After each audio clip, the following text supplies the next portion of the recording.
Zdravo dragi moji, dobrodošli na kanal. Danas ću podijeliti sa vama jedan jako ukusan recept za ručak koji mislim da će vam se mnogo dopasti. Za početak bit će vam potrebno 2 velika crna luka, možete i jedan, se zavisi od vašeg ukusa. Dodajte u tiganj pa pospite sa malo ulja. Ja ću dodati i krišku margarina sa maslacem i sve to zajedno promešati pa odneti da se luk dinsa na nekoj temperaturi iznad srednje polako. Za to vrijeme pripremit ću 500 g mlevenog mesa. U pitanju je miješano mleveno meso od junetine i svinjetine. Dodajem 1 kašiku suvog začina, 1 kašikicu mlevene crvene paprike, malo bibera i malo ljute paprike. Posipat ću odgore vrlo malo ulja i sada ćemo to sve lijepo da sjedinimo. Meni se ovaj način pripreme mesa najviše dopada i nekako najviše volim ovako da spremam. U crni luk možete dodati i 1 čen belog luka ili možda i više po ukusu. Sada ćemo da spremimo i 2,5 litre vode i odneti da voda proključa. Treba će nam i oko 500 g testenine. Ja sam koristila fusili, ali ove malo manje. One su mi za ovaj recept baš nekako idealne. Luk se lagano prodinstao i porumeneo, pa ću unutra da dodam 1 supenu kašiku paradajz pirea. Njega baš volim da koristim u posljednje vrijeme, stvarno jako ukusan. I ovako kupim 1 tubu koja mi traje zaista jako dugo, imate u DM-u, u Lidlu i ako niste probali, jedna velika preporuka. Samo sada sve lepo izmešajte, zaboravila sam da kažem da je temperatura nešto iznad srednje. Pa ćemo dodati unutra i mleveno meso i ja obično volim da uzmem ovako sa viljuškom dobro pa da ga skroz usitnim, jer nekako u posljednje vrijeme kakvo god meso da kupim nije mi dovoljno usitnjeno, pa onda to uradim ja ručno. Kada smo dobro usitnili mleveno meso, možete ga lijepo i promešati. Probala sam i dodat ću još nešto manje od supene kašike vegete. Vi svakako je začinite po vašem ukusu i sada možemo da pokrijemo i da ostavimo da se dinsta. Voda je za to vrijeme prokuvala pa ćemo dodati i testeninu.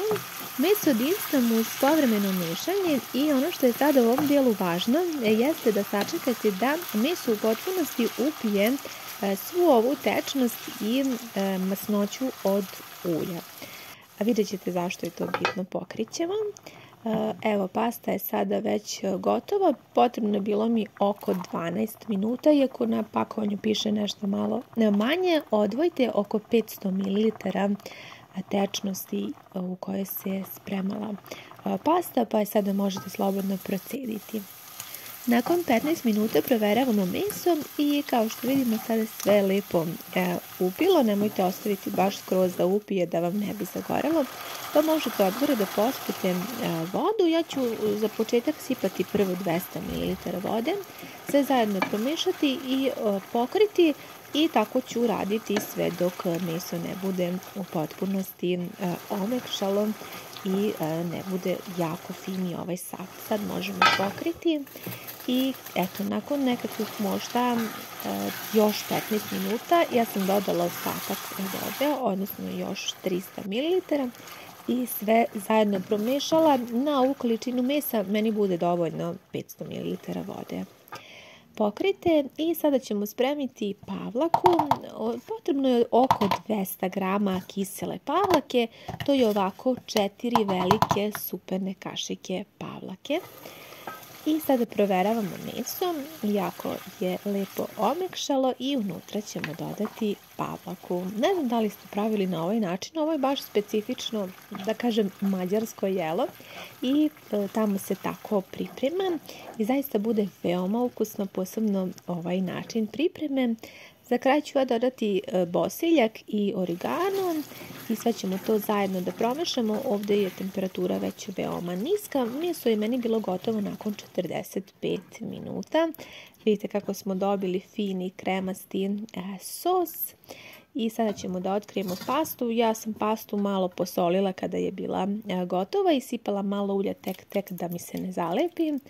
ono što preostaje jeste da stavimo sada ovo fino meso u sosu unutra i da sve lepo sjedinimo. Ovaj ručak možete da naravno servirate i ovako, ali bude mnogo ukusnije kada se potpeče. Ja ću da dodam još vrlo malo ljute paprike, pošto volim da to bude malo pikantnije. Vi ako ne volite, naravno ne morate. Spremit ću ovdje tepsiju srednje veličine, 20 puta 30 cm dimenzije. Vrlo malo sam sipala tek ulja, vidjeli ste, znači tek sam premazala pleh da mi se ne zalepi i sada ćemo izliti ovu pastu sa mesom i odgore ćemo da pospemo malo sira. Ja sam ovdje imala trapist. Rerna mi je jako dobro ugrejana na 180 stepeni i odnela sam da se sada ovo jelo zapeče na možda nekih 15 minuta. To će biti sasvim dovoljno da se lepo zapeče i da se ovaj sir razlije. Ako volite lazanje, gulaš, generalno paste sa mlevenim mesom, mislim da će vam se ovo jako dopasti i stvarno ukus je baš jako fin. Tako da, eto, predlažem da ovo jelo isprobate jer mislim da je zaista posebno i eto, sprema se na malo drugačiji način. Ne znam da li ste pravili nekada. Voljela bih svakako to da mi javite, a mi ćemo sada da isprobamo. Jako je, kažem, ukusno, posebno što se ovaj sir tako razlije i tako bude fantastično i dovoljno sočno i ukusno. Moja jedna velika preporuka da isprobate. Hvala vam mnogo što ste pogledali ovaj video, javite mi vaše utiske, a mi se vidimo u nekom novom receptu vrlo brzo. Do tada ljubim vas sve puno i želim vam prijetno.